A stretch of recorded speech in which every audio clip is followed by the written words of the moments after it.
You know this gun's crap when it's got duty in the name. Just kidding, guys. How you doing? My name is Paul, and welcome to the channel. If you enjoy terrible humor and even worse gameplay, click that subscribe button. It's free. So, we're going to be taking a look at the COLOVANCE'S duty. And apparently this guy did not like my joke. He's like, I'm out. Alright, so, sad face. The COLOVANCE'S duty sits in a very awkward archetype, and though it may be well-rounded for the type that it's in, it's not a very, very strong one in the game, to be honest, and I would recommend every other type of scout rifle in the game versus using one of these. So, either way, we're going to break it down, and then I'll talk about why I feel that way about these types of scout rifles. So, number one, what has this thing got under the hood? Ladies and gentlemen, it's got a rate of fire of 27, it's got an impact of 61, a range of 84, stability at 29, which is not very high, and a reload speed that's pretty slow at 52. Translation, please. This thing lets him rip at exactly 150 rounds per minute, which is one of the slowest fire rates in the game for any of the weapons. The reload speed is also very slow at 2.59. Aim assist at 26, which is one of the worst in the game as well. The mag capacity is generous for a scout rifle at 15, and I'm pretty okay with that one. So, in the end, we have a gun that's right around the middle, and if not, a little bit low in some areas. A precision shot to the head will tickle a Titan for 73 damage, killing in 3 shots at a 0.8 second time to kill. Damage to the body at 49, killing in 5 shots with a 1.6 second time to kill. Pretty much each one of these shots takes almost half a second. We're talking 0.4 seconds for each trigger pull. Now, it's worth noting that despite those numbers, it has the highest time to kill for scout rifles, one of the highest in the game. But if you're talking about body shot registration, it's one of the slowest in the game. And most of your kills inside a Crucible are going to come in the 4 shots kill range. Yeah, a few times throughout the game, you're going to get lucky and you're going to get those 3 headshots, especially on unsuspecting people. But at the end of the day, most of your kills are going to be the 4 shot, which means your time to kill is going to be about at that 1.2 second time to kill, which is really, really slow. For the slightly higher rate of fire, like the Treads Upon Stars, the Hung Jury just have slightly lower impact and slightly higher rate of fire, they too kill in only 4 shots. The situation here is they're more forgiving of a weapon. 2 headshots and 2 body shots kills in 4 shots.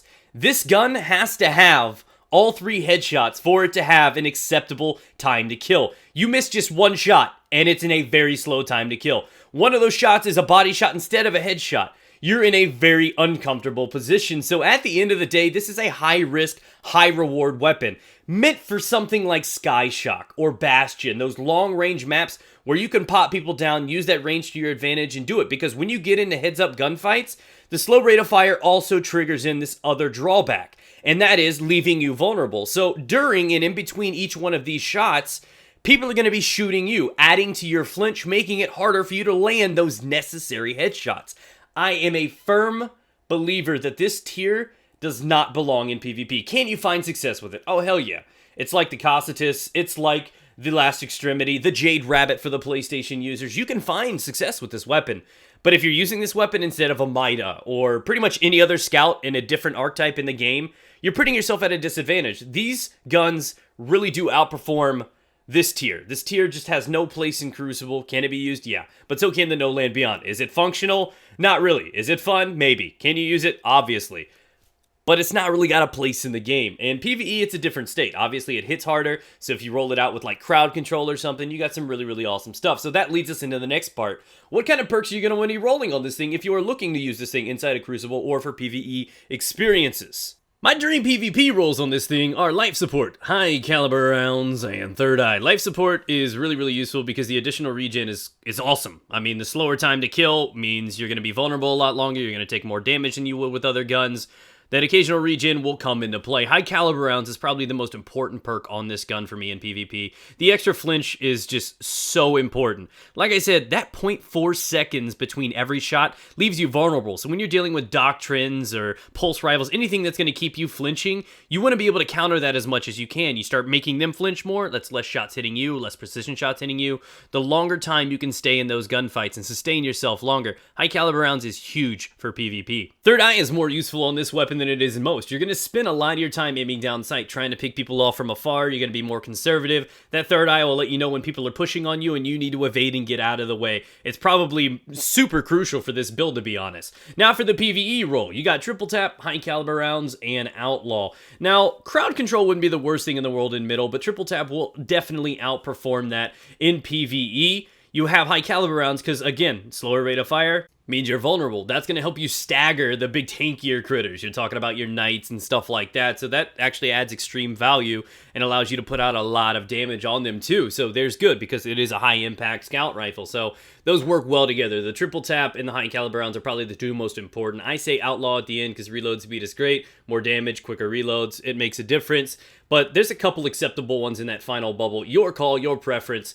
So you know what? At the end of the day, the gun for what it is probably meant more for PvE than it is for PvP. PvP, it's not terrible, and it's extremely, proficient in Sky Shock and Bastion.